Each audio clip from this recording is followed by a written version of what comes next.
We are about to start the radio portion of it. The first panel will really get going. Oh, Rudolph, please, no. The first panel will get going about 5:20 or so. So we're basically just doing a little pregame killing time for the radio network. So feel free to have little light conversations. But if you're guffawing really loud, it's only because Todd's been really funny about something. And then as we get closer to 5:20, we'll see our first panel come in, take their seats, and then we'll get going with the 25-minute discussions, a little bit more of this witty banter in between, and then we'll wrap things up at 6:45 so that we have time to set up for the debate watch party, which will be right outside the theater here. So our great thanks to everybody at the Overture, and especially to the folks at Courier Newsroom, the parent company of Up North News, for helping to organize our first ever live event. Thank you so much for coming down for this and tuning in. A lot of people are going to be tuning in by live stream and through the radio network as well. So we hope that you find it worth your time. We know that, and you're going to hear this a couple of times, the people in this room care about this stuff. You care about these issues. You're not our typical target audience, to be honest. We're usually talking to people who we try to make the political news approachable. These are, you all have friends and neighbors like this, or like, oh no, I don't want to talk about politics. No. But you need to. And you all have friends and neighbors that have said to you before election, maybe from the election parking lot, going, who am I voting for in this race? So we hope we inform you a bit on some of the issues that you can then persuade some of your own friends to show up and vote for an April 1st election where they might not normally vote. So thank you again for doing that. We're going to do 15 minutes or so of radio banter, and then we'll get things going. Thank you. Hey, Pat. Yes? I need to fix something in your microphone real quick. I'll be right there.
Good evening, everyone, and welcome to the Overture Center in downtown Madison, Wisconsin. We are one block away from the state's Capitol building here on a beautiful evening here in March. Welcome to our special evening of Protecting Justice for All, an evening of conversations about the Wisconsin Supreme Court election coming up on April 1st.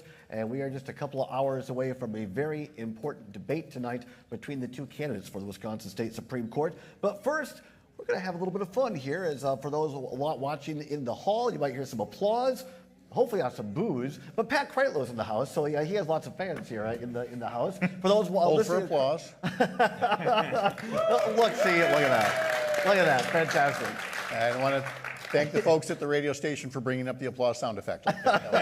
For those of us listening across the Civic Media Radio Network, we want to thank Civic Media for hosting this event tonight, because I think it's just so important to have these discussions in long form, as they say of broadcasting, not in the little snippets that are being advertised, 30-second sound bites or pamphlets at the door or on our smartphones or whatever, but actual real conversations. So to all of our folks across Wisconsin on all 11 news talk stations, from the shores of Green Bay to the shores of Lake Michigan, Green Bay to the Mississippi River, and all points in between. My name's Todd Albaugh. I host a little program on Civic Media between noon and 2 every day. But really the person that got this all started is my friend and colleague. He is the host of Up North News Radio every morning on Civic Media between 6 and 8. He is also the founder, one of the co-founders of the Courier News Service, and of course of Up North News Radio, Mr. Pat Kreitlow. Pat, good evening to you. Thank you very much, Mr. Mr. Alba. Let's introduce our third moderator here, Mr. Schaefer. He's a very vital part of this team. Absolutely, we're happy to have him. You might know him as a person that when you might feel a little discombobulated, he recombobulates you. He is the founder of the great news source, The Recombobulation Area, and also now we're proud to say our political editor here at Civic Media, Mr. Dan Schaefer. Dan, how are you? I'm doing well, Todd. Thanks so much for having me. Thanks, Pat, for having me join this wonderful event you're all putting. I always feel better. I feel more combobulated once you're here. That's what I aim to do. It's a very, very discombobulating time, is it not? It really is. And we're going to try to discombobulate or recombobulate a little bit of it for you here.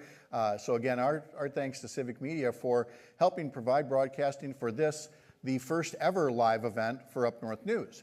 Up North News is a separate entity from Civic Media. Courier Newsroom is our parent company with outlets in 10 plus states right now that help to try to make state and especially political news approachable to audiences who may not be regular blog readers and podcast listeners and somebody that still feels newsprint in their hands, on Sunday mornings.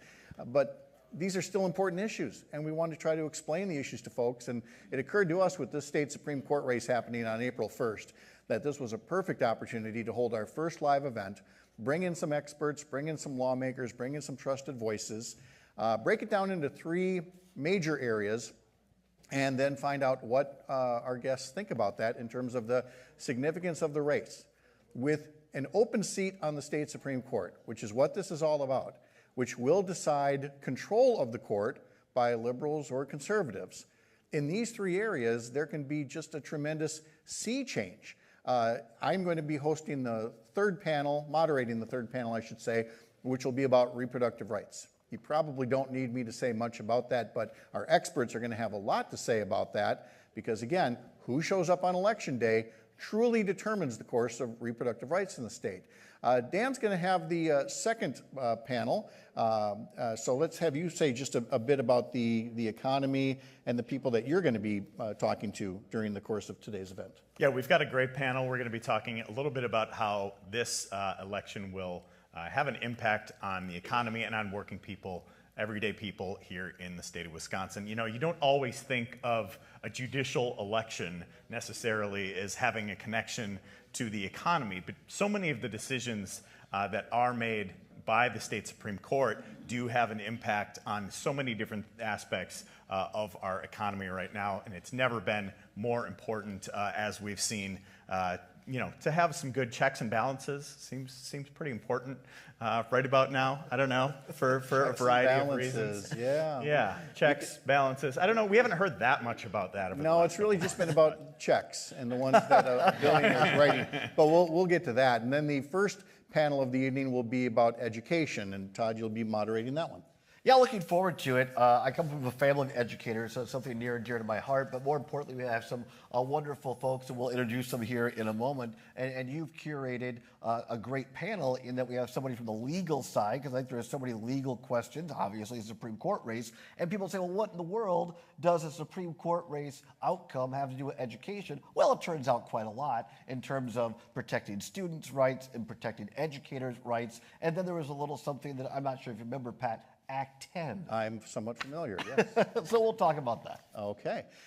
So much that we're going to cover in those three topic areas. We hope you find it very informative. Josh Clemens, come on up for a second. We want to visit with you as well because, while we're talking to experts in their field and lawmakers, there's also no shortage of people who communicate about politics through all sorts of ways. I mean, it used to be it was just, either you were a TV anchor or a radio reporter, you were an ink stained wretch in a newspaper someplace.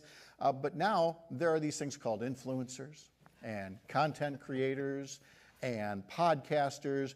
And Josh, you have just a little bit of experience in digital communications, so thanks for joining us for a couple of moments to talk about this. Thanks so much for having me. I'm very honored to get to speak to a lot of people every day about what's going on in Wisconsin politics. Anybody here on TikTok? Anybody here recognize me? If not, we should connect. We should have told them it's radio and not to raise their hands, but that's okay. There's a crowd here, and they all raise their hands. That's it. There. And those at home should also be raising their hands. So I work in politics. I have the honor of working with a lot of amazing progressives throughout Wisconsin and nationally, but I also spend a lot of time talking directly to voters and potential voters on TikTok. And that is where a lot of my energy these days seems to go, because every year we have another existential race that we have to win or democracy dies. And that is something that I am unfortunately perennially focused on, as are all of you, I am sure. It's exhausting. It's not how this is supposed to work. But here we are, and we've got another one next year that we have to win, and another one the year after that. So it just keeps on going and going. But yeah, happy to talk about it. Well, and the whole notion behind this is to not take democracy for granted, something I never thought we'd have to say in our lifetimes. But for a while now, that's something we ignore at our peril. And it's one thing for, let's say Dan writes a 1,000-word column for the recombobulation area. So one on the short end. Yes, Yeah. Todd's got 2 hours every day on radio, as do I. But in TikTok, I mean, you've got to make that point quickly, or people are scrolling right to the next thing. So can you talk just a bit about the challenge and the importance of reaching people who may not be subscribing to any of those typical political sites? They're on TikTok. What can you say? How can you get that attention about the importance of this race in short order? Yeah, absolutely. I mean, first of all, anybody who's out there trying to do this on social, anywhere, it doesn't matter if it's TikTok or otherwise, remember that you're talking to a lot of people who don't know the facts, and that's okay. Like, there's no shame in not knowing what's going on. It's hard to keep up with this. We do it for a living, and it's still hard to keep up with it. My goal, every time I log on to TikTok, is to try to bring people along on the journey that I'm on. And as far as how I'm talking about this race specifically, democracy is counting on us. This is, I say this all the time. If you see me on TikTok, you've seen it. This is not a race about Democrats versus Republicans. This is a race about democracy versus the end of democracy. There are 3 reasons why we have to win this race, why Susan Crawford has to win. If Susan Crawford doesn't win, we are going to have gerrymandered maps again. And I think a lot of people have not processed that after 15 years of fighting for fair maps, we literally might only have them for a single cycle before we go right back to gerrymandered maps. And that is a horrifying notion to a lot of people. The second reason is we need our courts to recognize that elections matter. North Carolina Supreme Court has made it abundantly clear that Republican courts do not recognize the will of the voters to pick their elected officials, and we cannot afford a court that it's even in question. And the third reason is that if we lose this race, we are telling the world that democracy is for sale, that every election is for sale to the highest bidder. And I have bad news for all of us. Elon will always be the highest bidder. And that is not a world that we want to live in, one where Elon Musk gets to pick his candidate in each and every cycle moving forward. So that's my 3 reasons. I hope I captivated you as long as I captivated TikTok audience. And that's yours. Take it, use it. Like, we're all in this together. Each and every one of us has to be sharing that message every single day with every person we know, because paid organizers are not going to win this thing. Susan Crawford is not going to win this thing. We are going to win this thing, and that is how we have to approach every election. It's not about the candidate at the top. It's not about the candidate's team. It's about us. We together have to save democracy, because it's us who will pay the price if we lose. I'm sorry, I'd already scrolled to this meme. I lost it. Should I make a joke and bring it back? There was a cat with a laser pointer, but anyway, no. This is the challenge that we've got, is this little device. We can use it. I think often, I really do, of Edward R. Murrow's speech from 1956, I believe it was, that, he was talking about TV, but it could be just about any screen, that it can educate, it can illuminate, it can inform, or it can be lights and wires in a box. And we know how often that's happened, but we still know the value of information that is packaged right and presented to people in a way that motivates them to believe in something that maybe they think is hokey, they think is maybe beneath them, politics. But these things are important. They're critical. You know this. If you're listening to this broadcast, if you're in this room at the beautiful Overture Center here in Madison, you get the importance of this. But you all have friends, neighbors, a sibling, somebody, and they reach out to you, sometimes from the voting booth. I swear it has happened to me, going, who am I voting for this thing? And whether it's that close to casting the ballot or a couple of weeks before, like we are right now, you folks are the ones who can take in information from events like this and help people truly understand that you don't just show up once every 4 years when there's a presidential election. Democracy is truly a full-time endeavor here, Dan. You need people to be as informed as we can make them which, as Josh just said, there's varying levels of how much people want to be informed, but we have to try to do our part. Absolutely. Democracy is built from the ground up, I think, as Josh was alluding to here, and we can't take any plays off. In Wisconsin, we are over and over again, we have these everything on the line elections because that's the state of our politics. That's where we are right now. And I think for those of us, in this room, those of us, who have, a lot of TikTok followers, perhaps, we can really make an impact because the turnout matters so much. And so for those of you in this room, I always think of this analogy that the band The Velvet Underground only sold like 1,000 copies of their first record. But every one of those people who bought that record started their own band. So you guys are here buying that record. We need you to go out and start your own band and spread the word about this election and how important it is to the state of Wisconsin. I like that, man. I like that. That's the clip I'm going to put on TikTok when this is all said and done. You're welcome. So this is not a polished TV production. You're going to see us just kind of walking around at times because we have one set of stairs, so we're about to have a traffic jam here as a couple of us move stage left and the members of our first panel start to come on. Todd, you can stay there. Thank you very much. Your knees aren't getting any younger. I appreciate it. A big round of applause for our folks here. And for those listening on the radio, we are going to take a 1-minute break to allow the people here to set up. So if we're ready back at the old home studio across the street, as it turns out, stay with us. You're listening to Protecting Justice for All, an evening of conversations about the Wisconsin Supreme Court election on April 1st, presented by Up North News Radio here on the Civic Media Radio Network.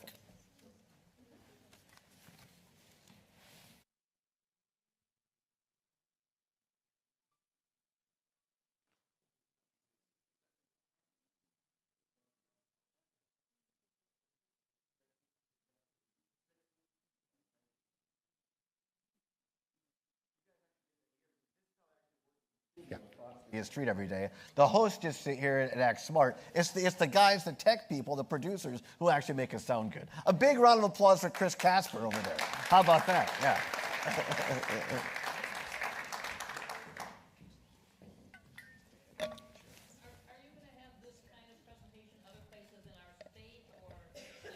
That would be a question for Mr. Kreitlow.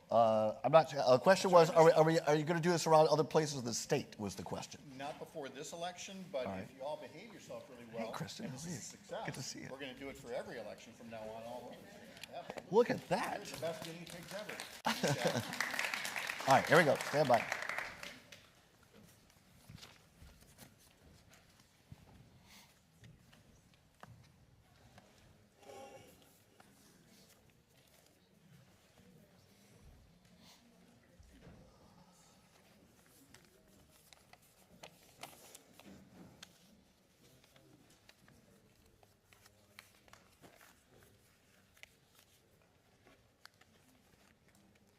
And welcome back to Protecting Justice for All, an evening of conversations with about this Wisconsin Supreme Court election on April 1st. I'm Todd Albo from Civic Media. We are here as our main sponsor. The presenting sponsor of this is Up North News Radio. And of course, one of the founders, Pat Kreitlow, my colleague here, who is on the air every morning from 6 until 8. You are listening to us across the Civic Media Radio Network. This is a live event, and we are down at the beautiful Overture Center here in downtown Madison, as it turns out, right across the street from our world headquarters here. And glad to have you all along. And thanks to everybody who showed up here in person. We are beginning the evening. We have a number of panels throughout the evening, so we're kind of going to reset here. And look at this. We're back from our commercial break, and we have 4 wonderful, fine people. And this part of the evening, is a panel on public education.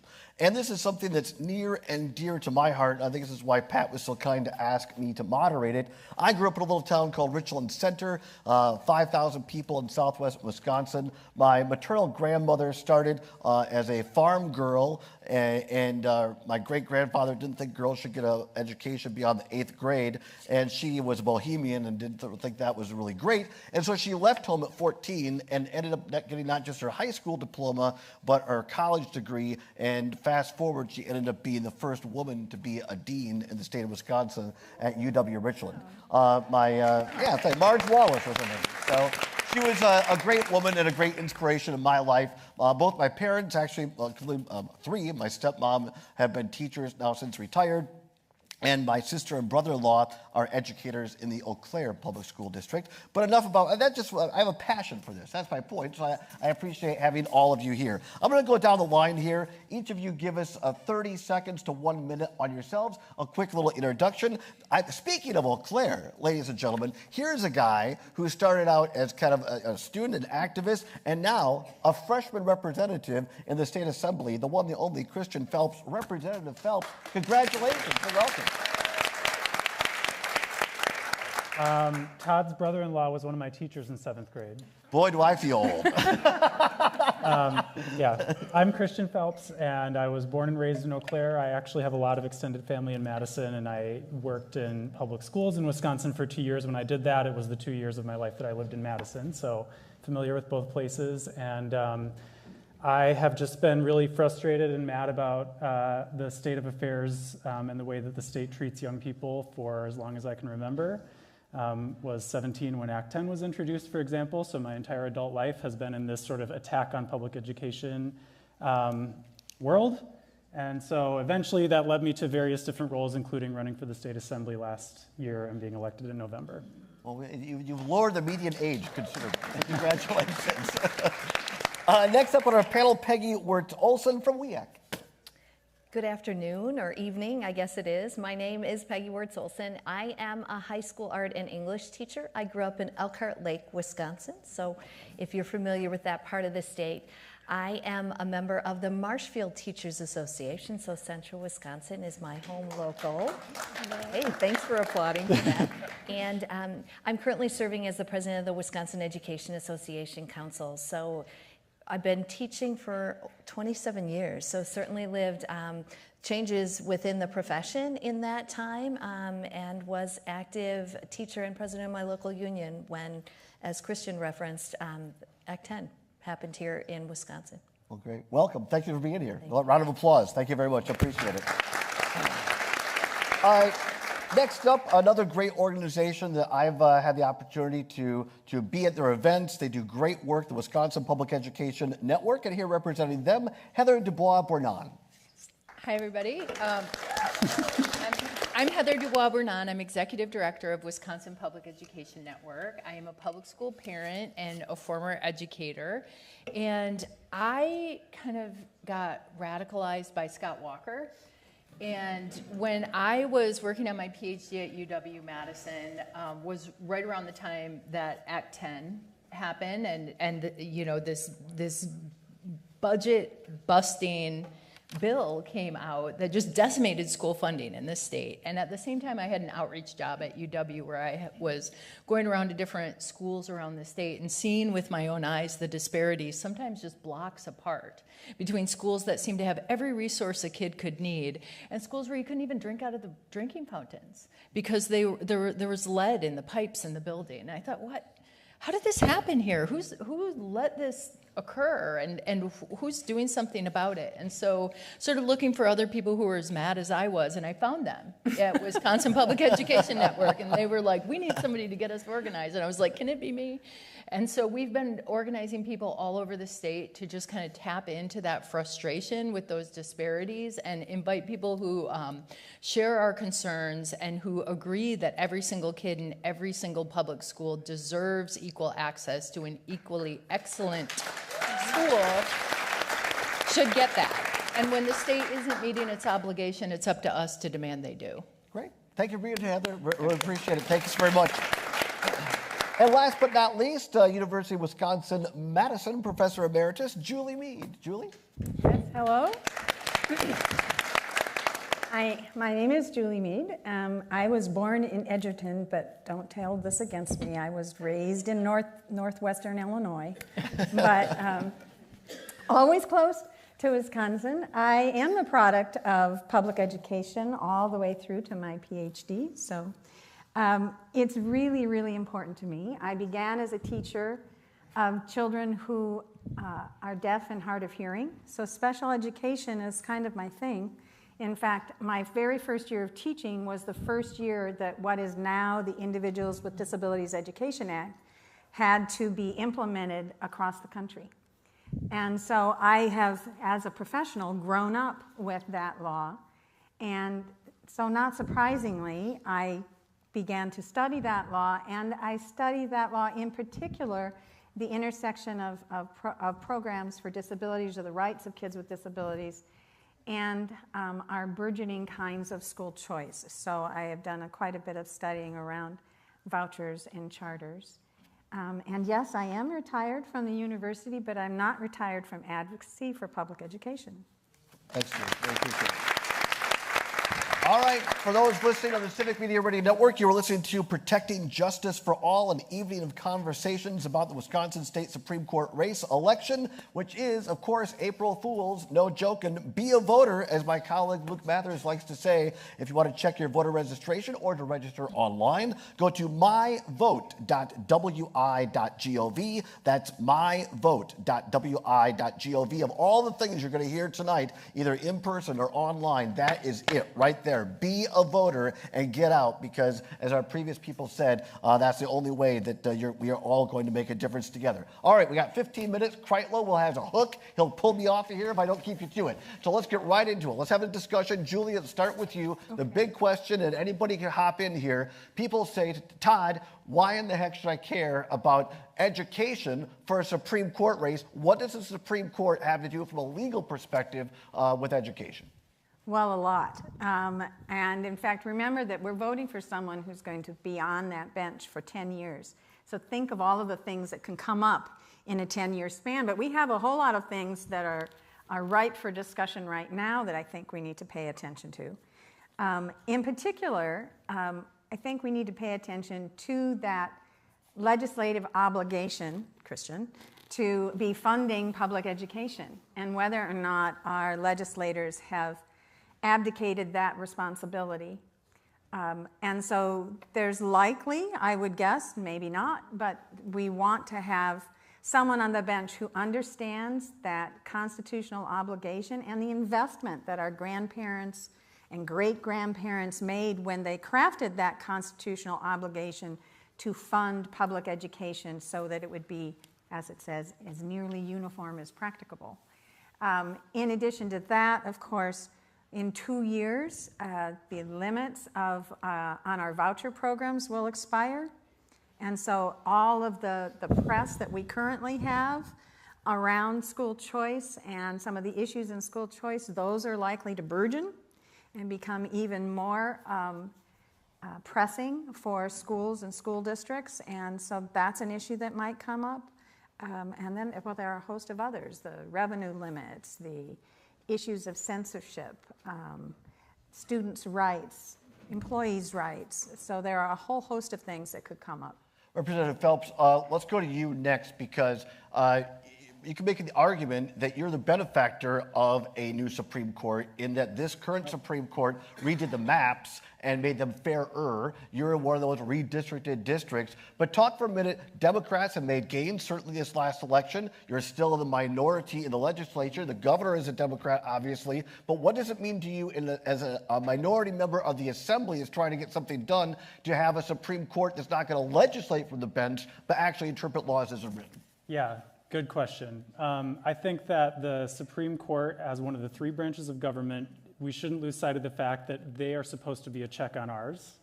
I think they were correct to say that the previous legislature, having drawn maps to so heavily advantage their majority, was not right. And so, you know, the Eau Claire area actually had some of the biggest change in our legislative maps, and where we used to have no competitive districts, we now have only competitive districts, which is how it should be. And unfortunately, the majority still holds a lot of control. And so I serve on the Assembly Committee on Education. Last session, there were about two-thirds of the Assembly was Republican and one-third was Democratic. And that was the ratio on our committees as well. But I think not many people are aware of the fact that the majority, the Speaker, still sets committee ratios no matter what the body looks like. And this year, the ratio on committees is still 2/3, 1/3, even though we are 54-45 in the body. So we are up against kind of a brick wall as minority members of the committee, where there are 9 Republicans and 4 Democrats. Stopping bills is pretty close to impossible. because of the number of Republicans that we would have to get to break with their leader. And I think it's worth mentioning that Julie brings up the constitutional obligation to fund public schools, which I believe we've fallen short of for all the reasons she enumerated. Our committee has already spent 3 full taxpayer-funded days, and so far we have discussed cursive, pronouns, locker rooms, the semantics of our test scores, and not once have we discussed the special ed funding gap, the revenue limits, the voucher program, or the fact that we're $3,500 per student behind the funding levels of 2009. So we need a Supreme Court that's going to check and balance a legislature if it continues to be this bad at meeting our constitutional obligation. Peggy, I want to go to you. I want to go to you because from an educator's standpoint, as I said, I have family or educators, but talk to us around Wisconsin right now for a moment. As this state has a dearth, a shortage of young people going into education. And people say, why on earth would I want to go to Platteville or Milwaukee or any of our great university schools to go into education when after Act 10, as was talked about before, it's tough right now. So what does this mean having a fair court to an educator? I think that as an educator, right, a fair court is critically important to the issues that we've all been discussing tonight.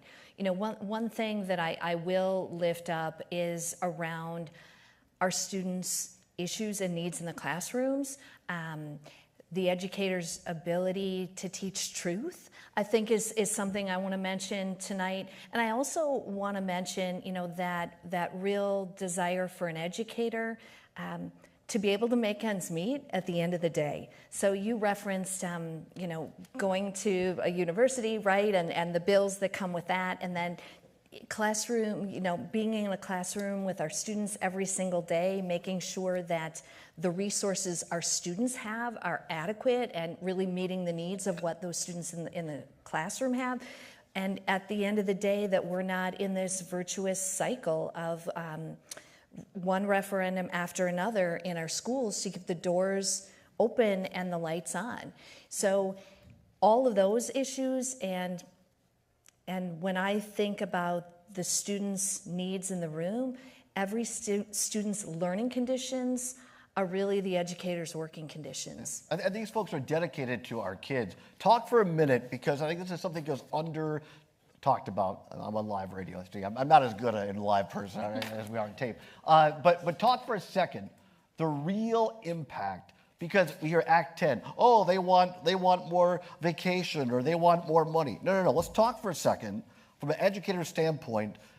Real families, because when Act 10 came in, what individual teachers were paying for health care, for out-of-pocket expenses, and that means educators are paying more, and in many places in our community, one spouse works for a school district, and the other spouse is a plumber, or an electrician, or a baker, or has a child care business in their home. Talk about that for a minute. Yeah, so dollars and cents, I think, are a piece of what we're talking about tonight, and they're a piece of what is impacting every educator I talk to. Educators who have second and third jobs, and we know the work in the classroom is important in helping our students thrive, and that reach, teach, and inspire that every educator wants to do is tough to do when you're working that second and third job. Yeah. Mm-hmm. The erosion of healthcare benefits is something I do want to mention tonight that has been an impact, where educators' benefits nowhere even closely match up to the benefits of a part-time legislator like Christian at this point. So every educator wants to see every student in their classroom succeed. The challenge is with going into a profession where you know at the end of the day that may not be the case, is a piece to what we're seeing, what we're facing. I'm going to share one brief story, and that's from a colleague of mine, a 2-educator household who's about to have his first child. Last week, tearfully talked with me about their fear that they're not able to pay for childcare for a new baby in a 2-educator household. Wow. Incredible. Those are real concerns. And we listen to Up North News Radio from 6 to 8 every morning with Pat Kreitlow. He does a great job of telling these stories. Unfortunately, that is not a singular story. There are people like that all across Wisconsin. Heather, you're on the show so much with Pat on Up North News Radio. Always appreciate when you come on. One of the things that you bring is this experience of Wisconsin Public Education Network going all over the state. Talk for us about a second, because we know that our school districts, particularly in places where I'm from, Richland Center, or Ithaca, Wisconsin, a great school district, even smaller than Richland Center, they are our communities. But public education, public school districts have to take all students by law as it is. Talk to us about what the difference between public districts face versus private districts or voucher districts. People are often shocked to learn that when they choose to send their child to a private school on a voucher, they give up certain rights and protections for those kids. Private schools are not required, like public schools are, to meet the needs of students with disabilities. They can openly discriminate against students for any reason, and sometimes do. They can use corporal punishment. They do not have to hire licensed teachers. They don't play by the same set of rules, and kids are at risk in these environments, and we should not be using taxpayer dollars to fund any programs that put kids at risk. And so that is a huge issue for folks. The other thing that I think folks don't realize is all the opportunities that democracy already affords us to have a say in our child's education when they attend a public school. You can show up at school board meetings. You can review all curricula. You can have a relationship with your child's educator in ways that are not guaranteed to you if you send your child to a private school. And while people might make those choices for all kinds of very good reasons, if you want to protect and preserve those rights, then the choice is to go public. And that's super important. Also, people want their kids to have a thriving education. They want their schools to be joyful places where kids have all the resources they need and where educators feel valued and want to go to work because they know that they're valued by kids and by families and by communities, and that everybody feels welcome and safe in our buildings. And if we aren't holding the state accountable for meeting those obligations in our public schools, then we're doing something very wrong. And so we need to prioritize those priority needs before we fool around with throwing money away in programs that are wholly unaccountable to us. All right, speed round. Kreitlow's giving me the high sign here. We got 4.5 minutes left, so short answers if we can, please. Heather, I'm going to start quickly with you. Again, rights of students. Students do have rights, quickly. Students do have rights, and if you are concerned, like many of us are, about all of the attacks that we're seeing, both at the state level, the federal level, sometimes at the school board level, not protecting the rights of LGBTQ plus students, not protecting the rights of immigrant kids and their families, not protecting the rights of educators to teach the truth in welcoming environments. These are all things that matter deeply up and down your entire ballot, from school board to the state superintendent race to the Supreme Court race. And also, if you're sick of raising taxes on yourself to pay for public schools to be open and thriving, and you want to shut down this system of referendum, let's hold the state accountable for funding. Julie, let's go quickly to you on this issue of immigration, because we could do a whole evening just on that. But very quickly, Eau Claire, we had Mike Johnson, the superintendent of Eau Claire Public Schools, on the show. He's been on Pat's show before, Up North News Radio. Talk quickly, if you can, please, just why, again, a fair Wisconsin State Supreme Court could have an effect on these immigration issues and how they're handled in public education.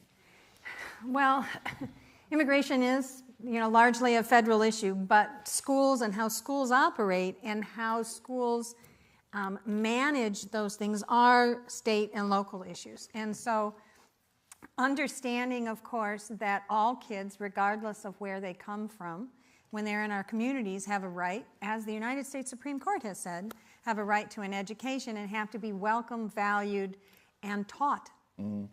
And so I think understanding that we have to exist in that particular situation. We have to help kids understand, and there are all kinds of heartbreaking stories right now about kids being afraid of what's going to happen when they're at school to their parents and a whole variety of things. So I think just understanding what school districts can do, but mostly how they can welcome all kids regardless of where they're from.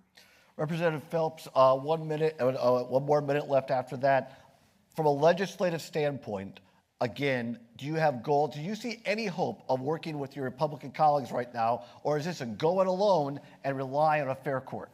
Both, because there's a long-term battle that we can win if we build enough political power, which we do partly through the messages that we're sending in the Capitol.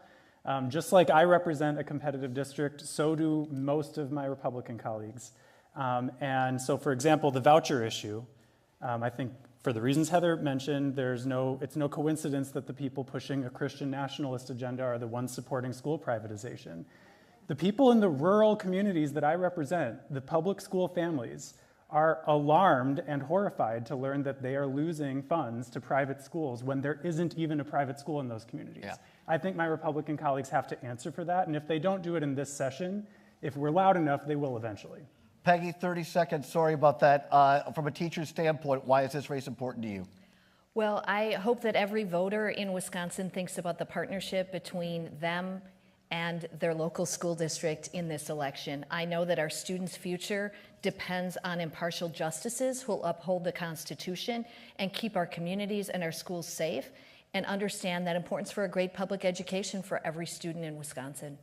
Representative Christian Phelps, Peggy Wirtz, Olson, Heather Dubois, Bornan, and Julie Mead, thank you all for being here. We appreciate a big round of applause. We appreciate you all being here. Education is so important, and this race matters. Be a voter on April 1st. Stay tuned now. We're going to take a quick break for those listening across Civic Media on our live coverage here. We'll be back in 1 minute. You're listening to Protecting Justice for All, an evening of conversations about the Wisconsin Supreme Court election, and you're listening to the Civic Media Radio Network.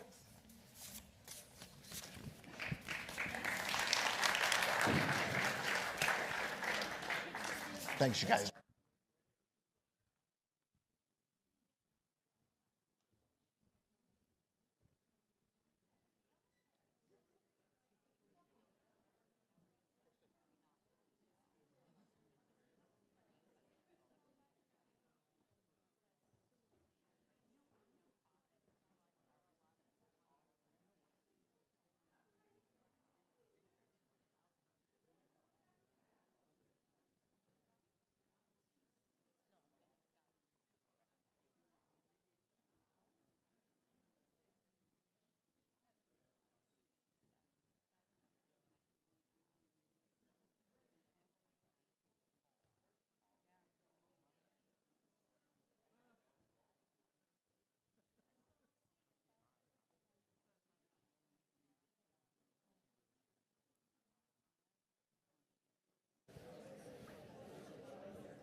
Hi, friend, come on in.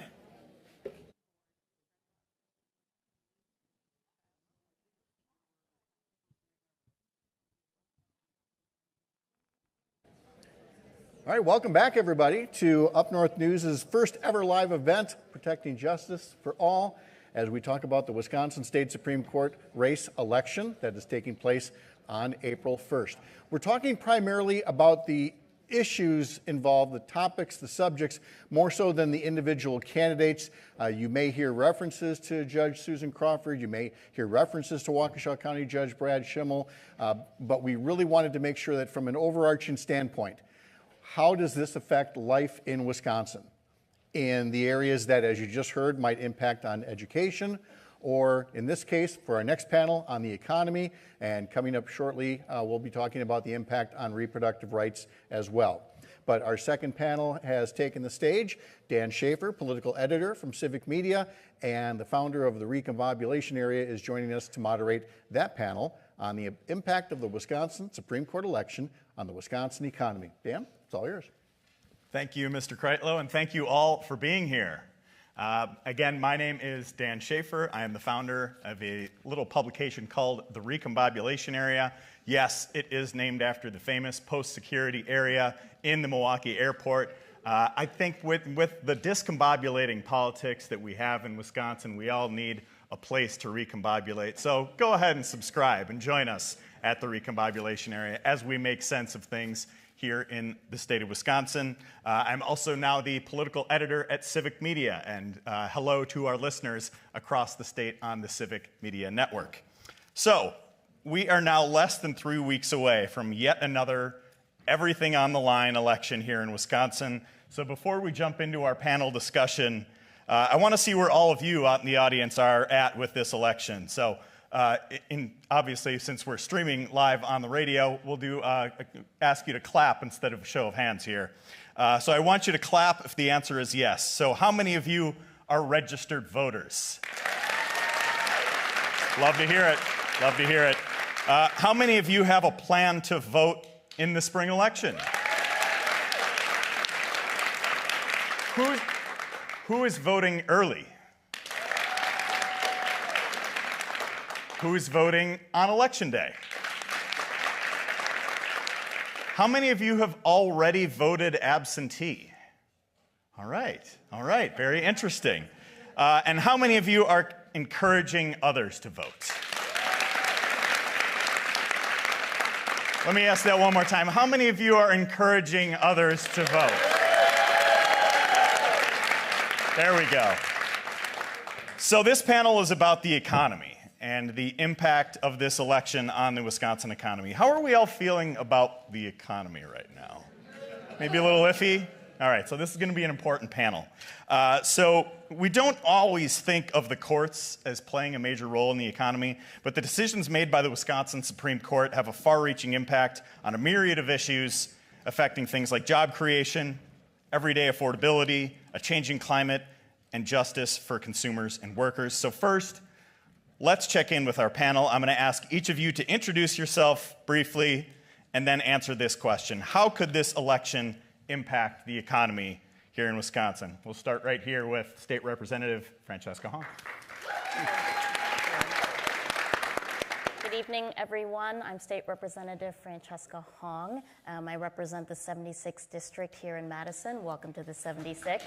And what Dan said was right. Everything is on the line. And I think how this Supreme Court race is going to impact the economy, I think it's going to directly undermine and harm the care economy. And when I say care economy, I'm talking about long-term care, investing in caregivers, child care, early education, as well as paid medical and sick leave, because we do not have a workforce that works for the working family unless we have care. And if we can't pass these policies unless we have fair maps. So with a swing in the state Supreme Court, we could go back to a rigged map system where we have a majority party whose power was artificially built on rigged maps. So that's what's on the line, is care for our future, and it matters even more now because we've got an aging state, and we want to make sure that those folks are taken care of and new families have the resources they need to have success in their own home and be able to take care of themselves. Greetings, everybody. I'm Supreme Moore Omakunde. I'm a state representative, and I represent the 17th Assembly District in Milwaukee, Wisconsin. So everything that's happening at the federal level right now is probably going to end up in court at some point. One. Two, the 10th Amendment of the United States guarantees the state its rights that are not specifically taken on by the federal government. So we're going to find ourselves in state court a lot. So whoever has the majority on the Supreme Court is going to be making a lot of decisions on contracts because of executive orders that have dismissed contracts, whether they be for Inflation Reduction Act dollars and impoundment federal dollars that the Congress has determined should go to the states. We're going to end up in court over that. And so whoever has that majority on the court is going to help us determine and make a decision that's going to have a great effect on our economy. Thank you. Hi, I'm Melissa Baldoff. I am a Democratic strategist. I am a frequent guest with Pat Kreitlow on Up North News. I do a weekly segment with him called Climate Check, where we talk about all things climate. I previously worked for Governor Evers in the administration, managing communications. And I think that I'm also, as an aside, I want to point out I am married to this lovely gentleman here, Joseph Ecke. And I will also note that we did not coordinate these outfits. The guys happen to be wearing the literal exact same jacket. And Representative Hong and I just, kind of both wear black a lot. So anyway, in addition to the great points they made, I would just say our democracy is on the line with this court election when it comes down to things like you look at the decision that came down regarding drop boxes and people being able to access their right to vote, being able to participate in the process fairly when it comes to who's getting on the ballot, when it comes to things like fake electors determining how our votes will be counted. The Supreme Court is going to make decisions like that. So really, the court is going to decide make really big decisions about our democracy, about our ability to participate in elections fairly. And so it's incredibly important that we have those fair, impartial justices making those decisions. And I have the hardest job of all. How do you do better than your better half? I'm Joe Zepecki. I think the credential that got me on the economy panel is during President Obama's first term, I was a political appointee at the U.S. Small Business Administration, which was probably the coolest job I ever had, working with entrepreneurs, making sure they had access to capital. But I'm not going to talk about that. And I'm not going to talk about the great points that they made. I'm going to talk about the raw politics of it, because that's what I do these days. And I am here to tell you that there are certain rules of political gravity that still apply, okay? Not all of them. Mr. Trump has changed the calculus a little bit, but there are rules and laws of political gravity. And the extraordinary opportunity that we have in Wisconsin in just 2.5 weeks, 3 weeks, is to be the first voters anywhere in the United States, and we're in a battleground state, to send a message that is stop, enough. This is not what people voted for. The American people, including a lot of Trump voters, who we got to find a way to have a conversation with, they didn't vote for an international trade war. They didn't vote for laying off tens of thousands of veterans. They didn't vote for your 401k to be taking a nosedive 50 days into their administration. And if we turn out on April 1st and we get a big win for the candidate we're all supporting, that isn't just good for the next 10 years in Wisconsin. It sends a message to people in Washington, like I don't know some Republican congressman who could use a spine to say you are losing the American people. That's what's at stake, and that to me gets right to the heart of the economy.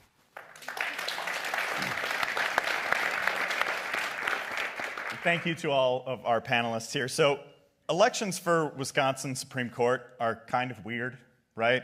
You want to ask these candidates their thoughts and their views on the issues, but oftentimes they'll retreat back to these themes of impartiality or not wanting to judge a case before it's before them, etc. But at the same time, it's becoming increasingly clear that voters want to know this type of information.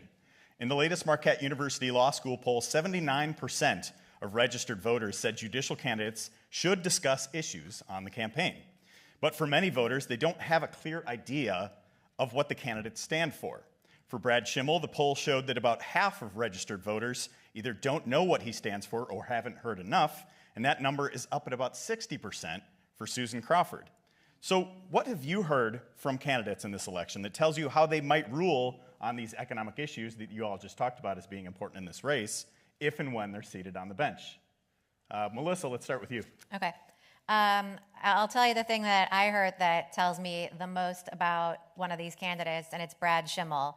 And what I heard him say is that he needs some knee pads to go beg for money from donors. And what that tells me about Brad Schimmel is that he is for sale to the highest bidder.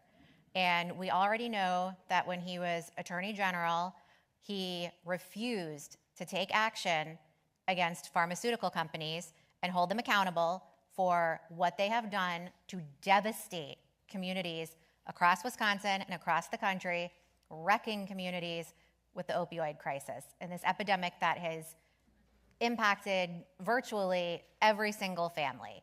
He refused to hold them accountable. At the same time, he took thousands and thousands and thousands of dollars from this industry. So we know that he is for sale to the highest bidder. By his own admission, he is wearing out knee pads left and right, talking about he has to go to Menards and buy them in bulk. So we know by his own admission that he's for sale. So that's what I'm hearing. That tells me a whole lot about where he stands.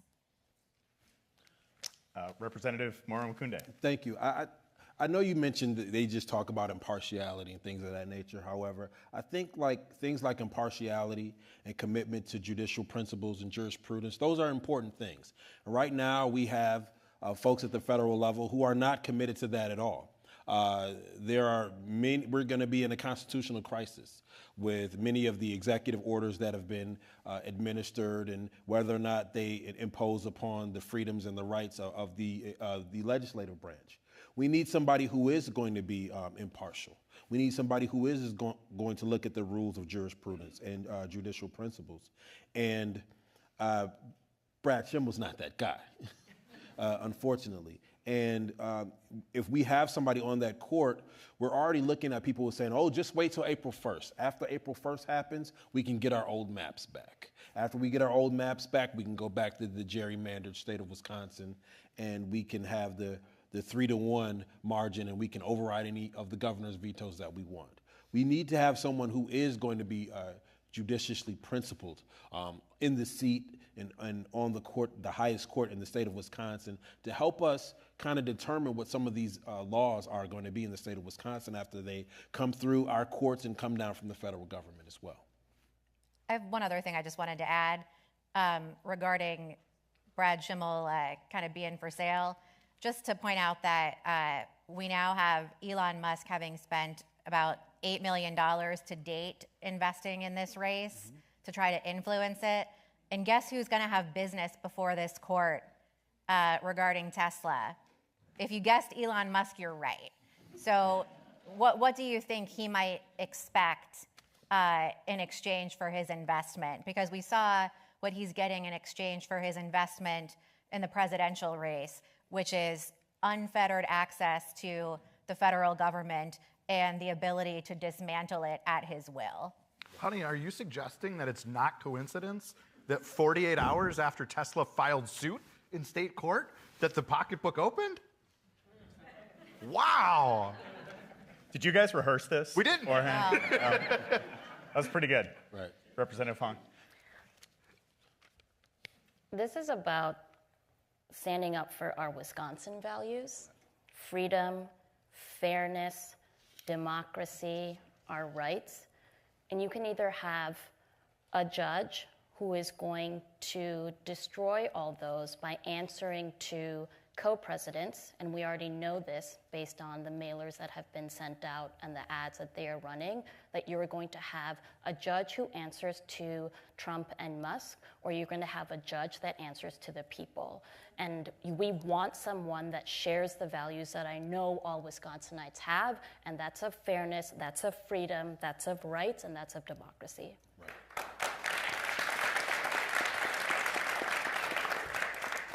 So next question, a little bit closer to home. The state's largest business lobby, Wisconsin Manufacturers and Commerce, has been especially litigious over the years. Would that be a fair way to characterize that? I would say so. What would concern you about a return to a right-wing control of the court in their dealings with the state's largest business lobby?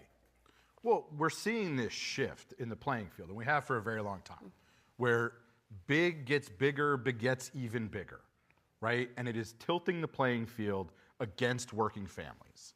We are seeing this on full display, of course, with Musk now, the grossest embodiment of it at the federal level. Who is going to speak up for the small business owner? Who is going to speak up for the people working for small businesses? When we're talking about economic fairness, we're talking about an ability to get ahead, but before a court of law, we're talking about just access to justice. That if you are a worker who is wronged, if you are a worker who is sent to work in an unsafe environment and gets a devastating injury, you need to be able to get justice for that. And the more power we give to big businesses that are only getting bigger, the less power that we, the people, have, that workers have. We need a government, all three branches, that is more reflective of people who work for a living than people who are bosses for a living and talk on the phone all day and watch the market all day. I'll jump in and say to anybody out there, if you voted for Donald Trump and you're pissed off or you feel that you've been duped, you should feel pissed off. You have been. Like my colleague said, that this is not what you voted for. Oftentimes you have big businesses, and y'all laid it out perfectly. You have these big businesses, they have this principle called ROI, return on investment. And they put their money out, and this is why they supported Donald Trump. This is why they have an Elon Musk in the White House right now, or ransacking any department that he can, because they want a return on their investment. They want to do well, and they don't want to pay for it. That's what a lot of wealthy people do. They want investments, they want things that they own that they didn't have to pay for. I just got into a conversation about building sports arenas last night with a cousin of mine. And you always have these large owners who want sports arenas, but they want the people to pay for it. You have these billionaires who want to get everything and have the people pay for it. That's what Donald Trump and Elon Musk are doing at the federal level. There's a $4.5 trillion tax cut that they're fleecing the government to pay for billionaires and millionaires. And we at the state of Wisconsin have the opportunity to, like my colleague said, to push back against that and say the people in Wisconsin, we want to make decisions for ourselves. And we're able to do that not only for the Supreme Court, but at the education level in the state of Wisconsin.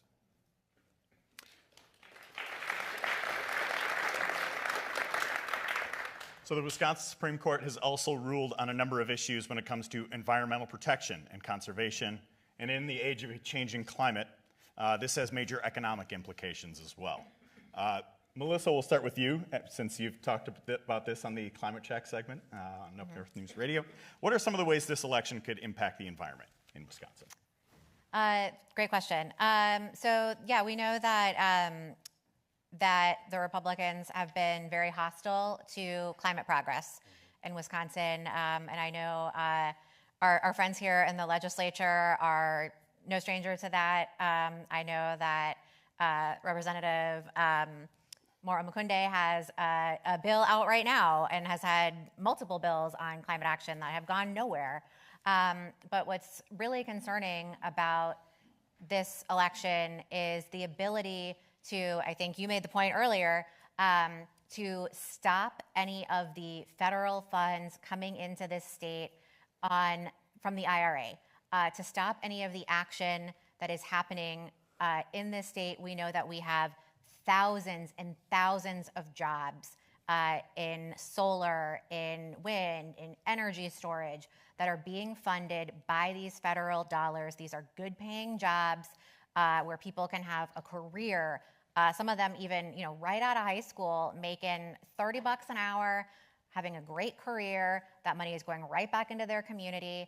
And if this court decides, hey, we don't think that this money is being properly spent in this state, we don't agree, like this is not going to be happening, that is a really big concern, not just for the economy, because that would be shutting down all of those jobs, but we know it would be a big issue for climate, right? Because the planet is getting hotter. We just had the hottest year on record in recorded history. We know that it is going to continue to get worse. If we don't do anything to curb emissions, it's going to continue to get hotter. We're going to continue to have more and more extreme weather events that cause flooding, that cause worse natural disasters. We're going to have more tornadoes. We're going to see more hurricanes in the south. And it's going to just get to be a whole lot worse everywhere. So yeah, the impact could be really devastating. Just to build very quickly on that, because Democrats are in the minority in the legislature, one of the most effective policy making things in the state right now is the Wisconsin Public Service Commission, the PSC. The majority of these appointees right now are Evers appointees. You asked about WMC. I am here to tell you that dang near everything the PSC does, WMC will tell you, oh, it's bad for business, it's bad for our big folks. The PSC is a bulwark against that, and the Supreme Court, a Supreme Court that looks at the law and interprets it fairly, is another bulwark against some of these worst outcomes. And so to me, that's how you draw the line between this race and energy, is a Supreme Court that looks at the law, interprets it fairly, and does that on PSC matters is really, really important. Sorry, Representative. Oh, no, not at all. That was a very important point.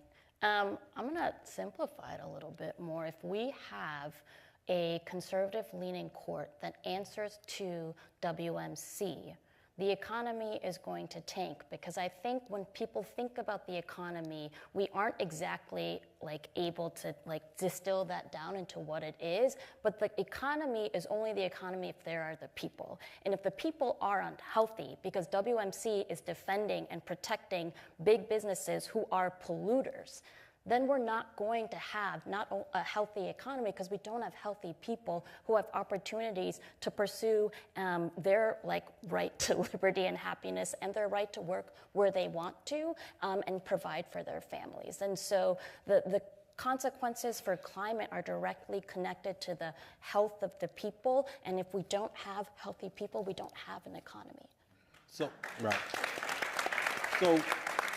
2030 is right around the corner. And scientists everywhere have said that we cannot have runaway climate change. We got till 2030, and that's the mark. It's not some date that some politician somewhere set up. It's scientists.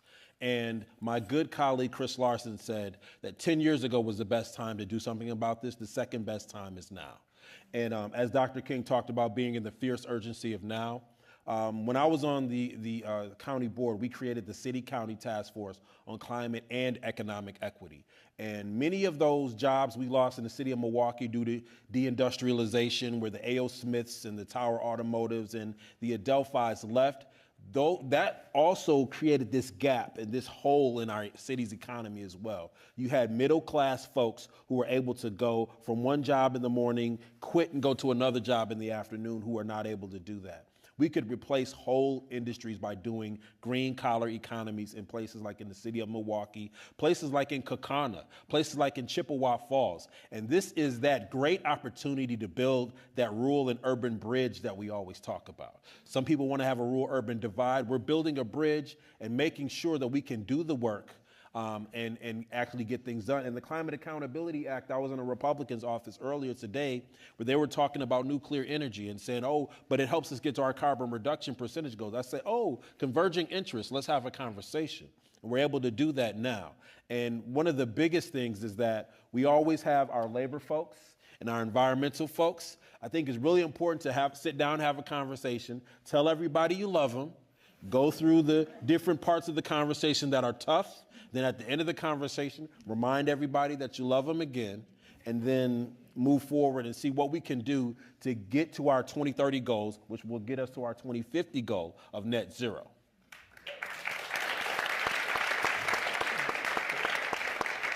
All right, one more question then before Kreitlow gives me the hook here. One of the ways I see this election connecting to our economy is on the issue of fair maps. Longtime recombobulation area readers are probably not all that surprised to hear me bring this up. But this to me is at the very foundation of how we make decisions on any issue in Wisconsin, including issues relating to the economy. The current court, one of the biggest decisions of the new liberal majority was to strike down the old egregiously gerrymandered maps, ruling them unconstitutional. So how do you see this election impacting fair maps and the redistricting process here in Wisconsin? We'll start with our state representatives here. If we have a conservative-leaning court, one of their priority items will be to go back to rigged maps so that the legislature can have be ruled by an artificial majority that was gained by having rigged maps. If we want to see economic prosperity for our state by bringing in hundreds of $millions by decriminalizing cannabis, by ensuring working families have access to universal paid leave, childcare, caregiving, to make sure that we are able to fully fund our public schools, all of these policies that we know would transform and improve lives for working people cannot happen under rigged maps. And so that is one of the biggest things at stake. I would say one of maybe the biggest thing at stake right now is our ability to continue to prosper in this state under a democracy has everything to do with those rigged maps. There are Republicans who have been heard saying, let's wait till April 1st and see what happens on that day. And they're not going to have new rigged maps. They're going to go back to the old rigged maps.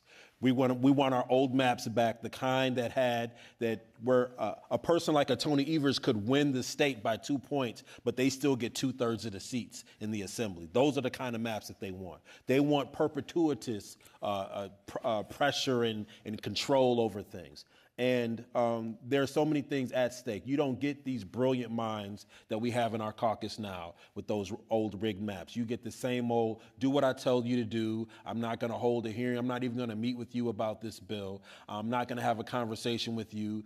I don't care what people in your community think about it. They don't matter. And then they tell you, well, oh, you're losing because people don't like your politics, or your politics aren't good. You don't have the right issues. Not these crazy gerrymander maps that we have.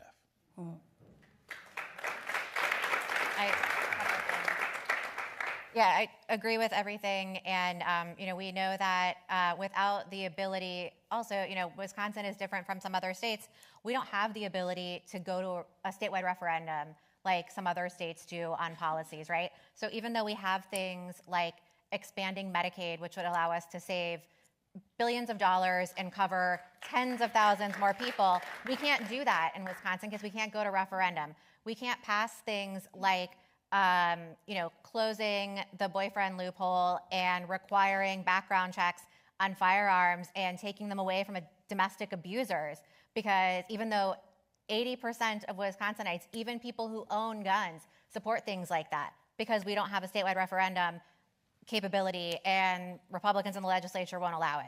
So we need fair maps to make sure that we can elect a legislature that is going to represent the will of the people. So it's incredibly important that we get the right person who will be fair and impartial on the Supreme Court. So we've got the ability to preserve our fair maps and have a legislature that's going to represent the will of the people. In 20 seconds or less, because I know we got to go. When we have a government that is of the people, by the people, and for the people, it is possible to have an economy that is for the people. If you have a government that is of the billionaires, by the billionaires, it will only ever be for billionaires like Elon Musk. That's the choice on April 1st. Let's give a big hand for our panel, Joe Zepecki and Melissa Baldauf, State Representative Supreme Mauro Makunde, and State Representative Francesca Hong. Thank you. Thank you, Dan. And thanks to our panel. As they step down and we get set for our third panel, let me tell you just a moment, if folks hadn't heard the news, maybe they're catching us in their car after a day of work or anything like that, Donald Trump's head of the Environmental Protection Agency today announced massive rollbacks of environmental regulations, and his quote was, "We are driving a dagger through the heart of the climate change religion and ushering in America's golden age." I think he misspelled gilded age on there. I mean, this is Bond villain level stuff, which is what we called the 6 a.m. hour of Up North News Radio this morning, where Melissa Baldauf and I talked about the promises that are being kept by the Trump administration to roll back and to say that they have a moral obligation to bring fossil fuels back to the world. Every election counts, and this Supreme Court one is no exception. The folks listening on Civic Media across the Civic Media Radio Network are going to pause for a quick break. We here are going to hear as well from one of our sponsoring groups, Indivisible, and then we'll get started with panel number 3. We'll be right back.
Welcome back. Before we get started with our third and final panel discussion, this one on the issue of reproductive health rights and the importance of this state Supreme Court election, we want to hear from one of our sponsor and participating partner organizations, along with Up North News and Civic Media, for putting on today's event, and that would be Indivisible. Great. Thank you. Thank you. Glad to be here. My name is Jonathan Garber. I'm just a citizen here in Madison, Wisconsin. I am a co-founder and a member of the Madison East Indivisible chapter. And I just want to tell you about how this started for me. I was just really marginally involved with political work, except I did do a lot of campaigning for local progressive candidates in Madison. But I was sitting in my chair during the election results, and as the evening went on, actually it didn't take very long, I was sinking lower and lower in my chair, feeling that probably the same feeling you felt of a foreboding of what was about to come, as if people couldn't look to see what was going to be happening a few months later. We didn't know exactly, but we had a general idea. But I decided that instead of feeling the despair that I was feeling, I was going to get involved. So unlike the people here who have jobs as journalists and involved in policy organizations such as education and the environment, we have legislators here. I'm just a citizen, and I am part of Indivisible because we are an organization of citizens. So I just wanted to spend a few minutes talking about what Indivisible is and then encourage you to join an Indivisible chapter near you. Indivisible is a national grassroots network of thousands of groups and millions of activists across every state taking regular, iterative, and increasingly complex actions to resist the GOP agenda, elect local champions, and fight for progressive politics. Indivisible groups make calls, they show up at elected officials' offices, they speak with their neighbors, they organize rallies and organizations. In fact, we actually are hosting an empty chair event. We've invited Ron Johnson to show up at one of our events coming up soon. It's just probably going to be an empty chair, but we're going to videotape it. People are going to talk about what they want to tell Ron Johnson, and then we're going to send him a videotape. Right. So that's what we do. Though through that work, we built hundreds of mini movements in support of national and local priorities informed by their practices. And now after training and repetition, because we were involved in Trump 1.0, we build lasting power on home turf, a massive collective political muscle ready to be exercised each and every day in every corner of the country. So we are a national organization, but each of our groups, like Madison East, is a local grassroots organization. We decide what we're going to focus on. Since the start of 2025, Indivisible Wisconsin has seen a huge uptick in resistance organizing. The network has had, actually we have about 30 local Indivisible groups since the election just here in Wisconsin, including Green Bay, Eau Claire, Ashland, Superior, Appleton, River Falls, Sheboygan, Manitowoc, and several in southwest Wisconsin. We've been hugely involved in a recent spate of congressional town halls, forcing Republican representatives to their own cuts to Medicaid, Medicare, and Social Security. Local groups like Door County Indivisible, Grassroots Germantown work closely with Wisconsin Fair Maps Coalition to ensure every Wisconsin voter has the chance to elect representation that is accountable to them and not party donors. Grassroots Menominee Falls area has done a lot of great work fighting book bans in the falls, including works with Jackie Picot, I hope I pronounced that right, and generating a ton of media exposure. Our groups are involved in building a better Wisconsin, and if you'd like to get involved, come to the Madison East table after the panels, and you can just scan our QR code to get involved. But if you're not from Madison, or we do have 3 other organizations in Madison alone, but we have 30 around the state, and if you want to get involved, go to indivisible.org, find a group, and you put in your zip code, and you can find a group near you. Okay, thanks for the opportunity to speak. Appreciate it. Thank you. All right, let's bring in our third panel where we're going to talk about reproductive health rights here. And as they take their seats, tell folks who were just tuning in late that you are listening to our Up North News first ever live presentation, live event talking about the stakes of the state Supreme Court race. We spoke earlier about the stakes for education in Wisconsin and then the economy.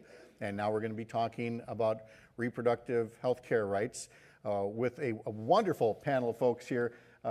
Joining us now, we have Michelle Velasquez from Planned Parenthood Advocates of Wisconsin.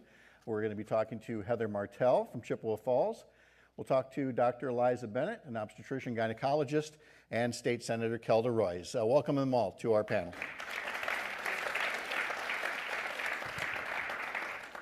Heather, can I start with you? We've spoken before, and it is a story that is heartbreaking, but also truly brings the issue home of the importance of allowing women and families and their physicians the freedom to make choices so that they can have the families that they want when they want. That was certainly your goal when your life took turns that you didn't expect. How do you tell folks about your story and why you're so active about it?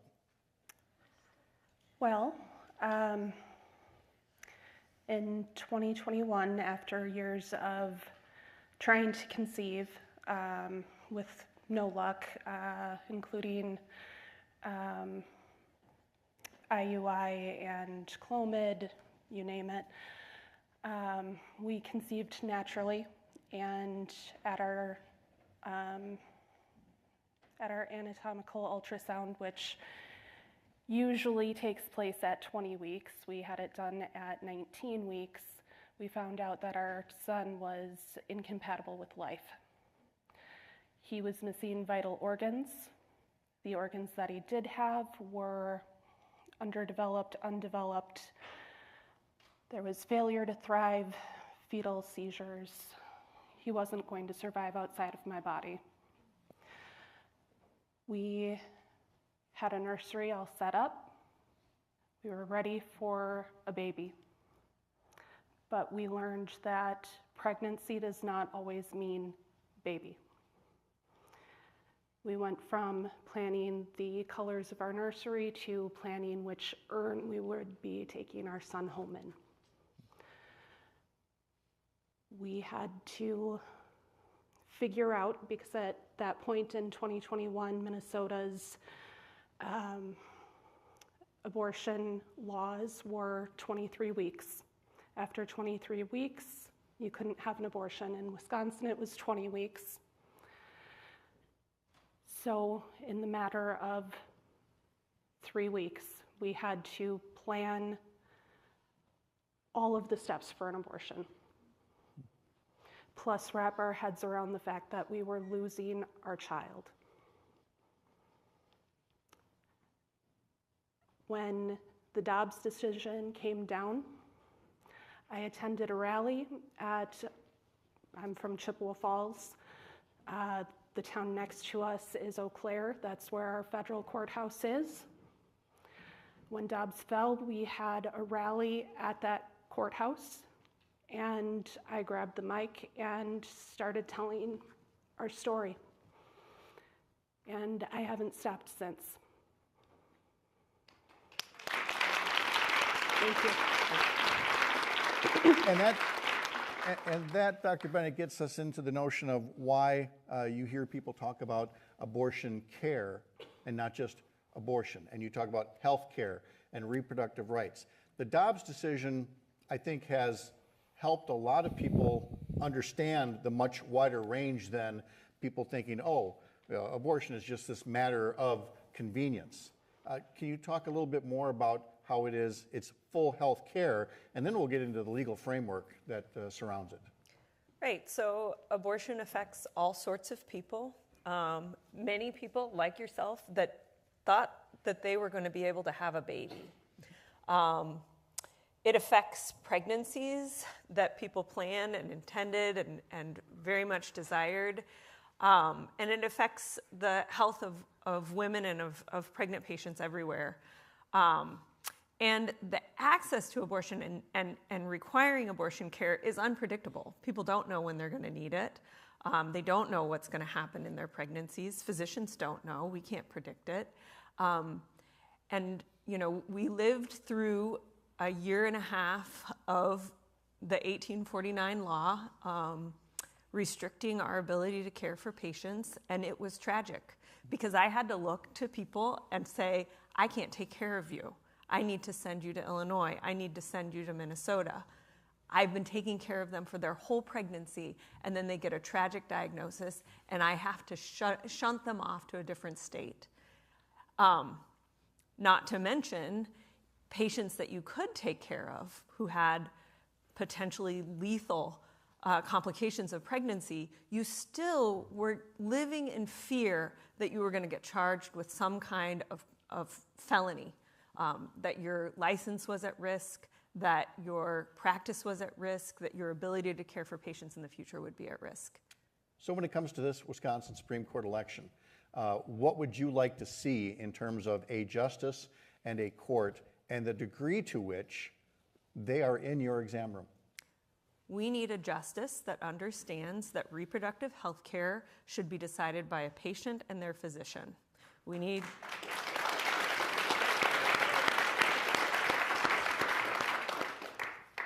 a justice that has a record that shows that they support those decisions and that kind of legislation, and not a justice that has time and time again defended laws that encroach upon the rights of patients to make their own decisions.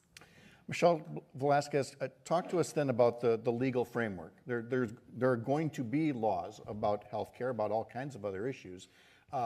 What is the right way for a Supreme Court, and then we'll talk about a legislature, to have a legal framework that is essentially a shield for women and their doctors rather than a cage? What do we need to see from a Supreme Court? Thanks, that's a good question. So when Dobbs was decided, essentially what it did is, throw it back to the states is sort of what we hear a lot. So when we lost a federal constitutional protection, that now requires our state Supreme Court to interpret our own state's constitution. And what do these words mean? What do the words, all people are born equally free and independent, and have certain inherent rights, among those of which are life, liberty, and the pursuit of happiness. So we need a Supreme Court justice who recognizes that people have bodily autonomy, that they have agency, and that they have a right to decide their own lives and their own futures because they know what is best for their families. Senator Calderoy, this is something that you have been active and vocal about for a long time now. And so obviously this Wisconsin Supreme Court race means a lot to you. So let's just come back to the root question. How important is this race, deciding control of the court for women and families in Wisconsin? This is the most important election that we face in terms of reproductive freedom and women's equality. And the reason is we have in Wisconsin an 1849 ban on the books. It is one of the most strict and severe bans in the country. In fact, when you look at Georgia's abortion ban, Texas's abortion ban, they're actually not as strict as the one Wisconsin has. And Brad Schimmel has said time and time again that he's fine with the 1849 law. He would eagerly put that back into place like that if he were put on the Supreme Court. He would find a way to put that in place. On the other hand, you have Susan Crawford, someone who has spent her career as a prosecutor standing up for women, helping people who are victimized. She works as an attorney representing Planned Parenthood. She is someone who is a woman, cares deeply about women's lives and health, and I trust that she would do her job as a justice to be fair about it, and that she would understand and see that the 1849 ban is not acceptable and we cannot go back to this 19th century law. I want to come back to a theme that has been mentioned in the other panels, but I think is important and perhaps overlooked, and that is the whole notion that a newly comprised conservative-controlled court would strike down the FAIR maps and put a legislature back into place. Well, it's already a Republican majority, but a supermajority, and what it would mean for women's health care rights, because we're talking more than abortion here. We're talking things like IVF, and I would imagine you've seen bills or proposals for other ways that a legislature, thanks to a new Supreme Court, would show up in that exam room, if not the bedroom. Absolutely. I mean, here's one thing we can say with certainty about Republicans and right-wing politicians. They will do anything to get and keep power. That is what they care about, and that is what they are best at. You know, everything else, improving your life, they're not good at that. But they are absolutely good at rigging the system to benefit themselves and to implement their far right-wing unpopular schemes. In Wisconsin, if the Supreme Court flips back to conservative, we will be re-gerrymandered in a matter of months. We will see the 1849 ban reinstated. We will see further retrenchment on all kinds of issues, right? Not just abortion, but access to birth control.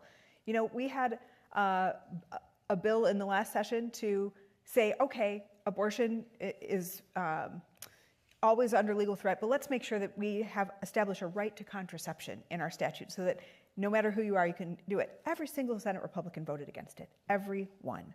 So that's the extremists that we are dealing with, and those are the people that are going to be empowered to make decisions and have permanent control of the legislature unless we elect Susan Crawford to the Supreme Court. Michelle, during a time when the 1849 statute was under debate and Planned Parenthood ceased abortion care services, there are so many other services that Planned Parenthood provides. What was the impact on basic health care that was provided in Wisconsin during that time? Sure. Well, abortion is basic health care. That is health care that people need for all sorts of reasons, and all of those reasons are valid. And, you know, so the impact was that people who relied on being able to go to places like Planned Parenthood for that care had to go out of state.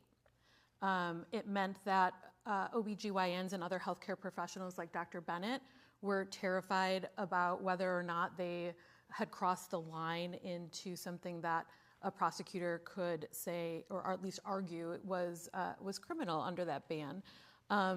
It also meant that people had confusion around what they could access and what they couldn't. So, for example, emergency contraception is not an abortifacient, but we had a lot of people asking questions about whether they could still access emergency contraception. So this really just all goes back to we need justices who interpret our state constitution as giving all of us, because we all deserve this, the agency and autonomy to make reproductive healthcare choices for ourselves, and that includes birth control, and that includes abortion, and it goes beyond that. Things like IVF, transgender care, LGBTQ rights, all of these things really relate back to that personal bodily autonomy and agency. Mm-hmm. Dr. Bennett, there's a new gubernatorial election in 2026.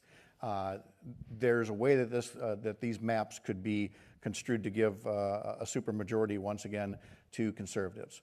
So there could very well be a situation down the road here where without a governor to veto it, we'd be looking, if not at some kind of a total abortion ban, we get into the numbers game, which we see a checkerboard all over this country. Here's an abortion ban at 14 weeks. Here's one at 13 weeks. Here's one at 8 weeks. Here's one at 16 weeks. As somebody who is a doctor, right? Medical professional, scientist, I believe. Can you answer for us the healthcare basis of why there's all these different numbers? Is there one number that's right? Are any of these rooted in science whatsoever? No. Thank you. No. Okay, the witness is excused. No.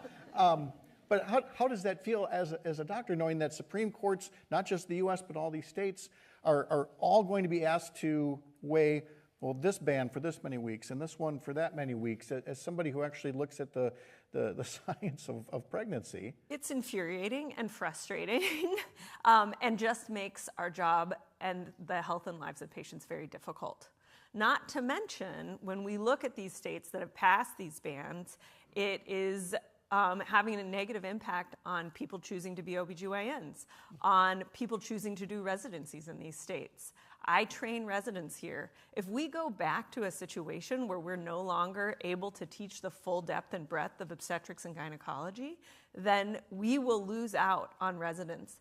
And those residents are who becomes doctors in our state. So the entire state of Wisconsin loses out on high quality physicians because we didn't recruit those people because we passed laws that made them choose to never come here. And I'm going to affirm that as somebody whose wife is an OBGYN and practices in a rural area, that the rural healthcare crisis is real right now, much less exacerbated by the factors that you've laid out. Heather, I started with you and come back to you near the end because I know you wanted to make this a bit more interactive with the folks here and ask a few questions and help kind of bring this issue home to others. Yeah, so is it okay if I stand up? Absolutely. Okay, great. I like to walk. I was in a car for 3 hours, so. My name's Heather Martell. You heard my story. You've heard from the other panelists. There's a number of you here.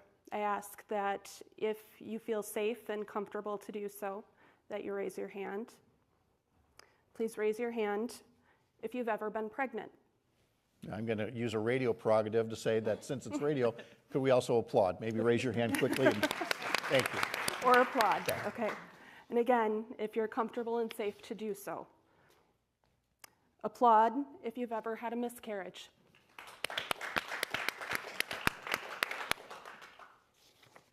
A stillbirth. Thank you for your bravery. Have been induced early. Had an ectopic pregnancy. Had complications from twins or multiples, such as twin-to-twin transfusion syndrome. Had a placental or cervical problem, like cervical insufficiency, placenta previa, or placental abruption.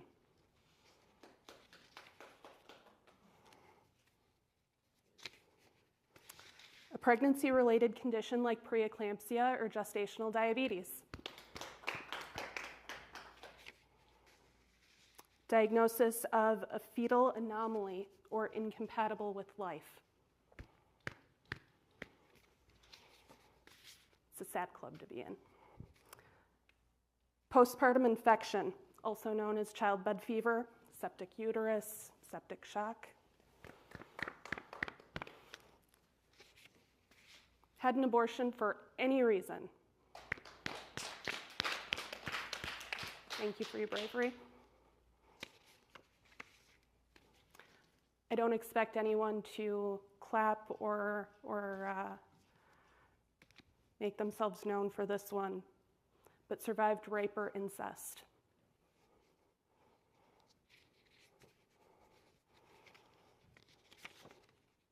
Everyone that clapped, that raised their hand,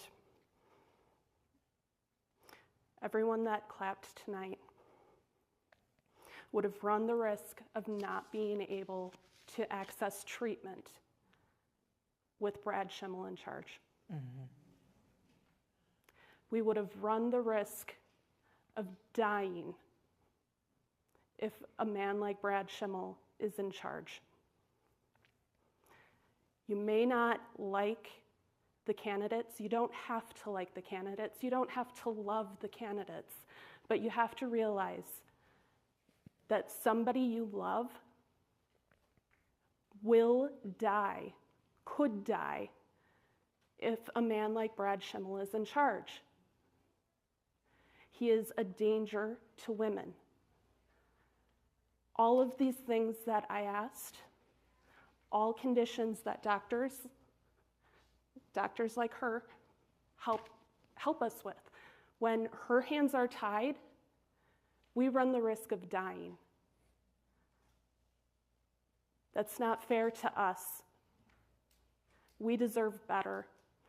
We deserve somebody much better than Brad Schimmel, who has continually showed us who he is. He is a man who does not trust women, who does not trust families, and will put his beliefs before our health and safety. Thank you.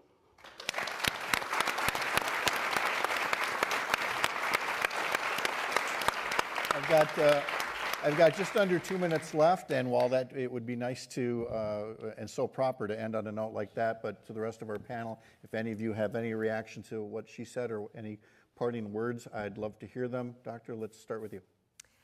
I would just like to echo your words. I mean, it is so important that patients and physicians are allowed to make healthcare decisions and that it's not under the purview of the legislature or your elected official.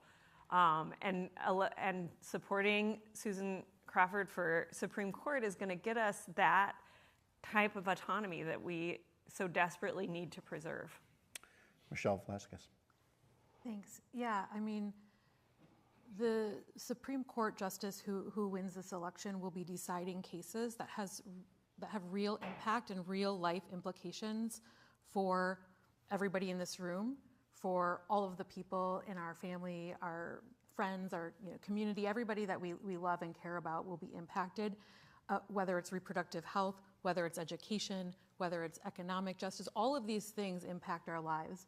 And so I hope you will consider a candidate who will interpret our state constitution and our laws that actually progress bodily autonomy, that progress safety and well-being. Senator Royce. You know, on April 1st, the Supreme Court election is obviously critically important because it is really about our freedom to have a democracy and our freedom to live our lives and make our own choices.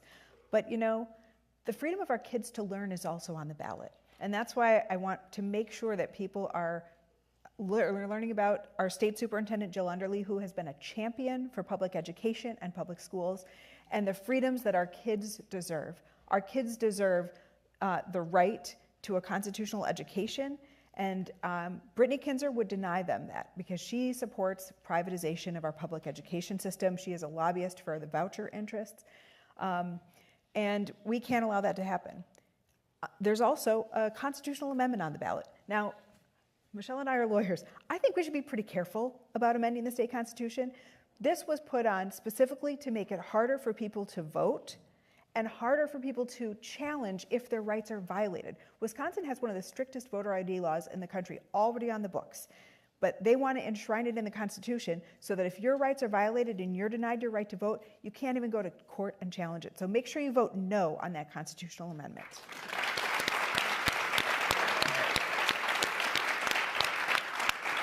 Well, I was going to wrap things up telling you that there are other reasons to vote on April 1st, but my new radio co-host, Kelda Royce over here, is taking some of my job. So it made my life a lot easier. I'm just going to be tossing things back to the studio over at Civic Media because Todd Alba has headed across the street along with Mr. Schaefer from the recombobulation area. So my thanks to them, my thanks to our sponsors and partners, my thanks to our parent organization, Courier Newsroom, parent of Up North News. You can find what we do at upnorthnewswi.com. Look for us on social media. My great thanks to our Courier Newsroom team that helped us put this together, to our panelists, and to all of you who attended or are listening or watching by live stream today. Remember to vote on April 1st, and we'll continue to follow it on Up North News and through the Civic Media Radio Network. Thank you again, and good night.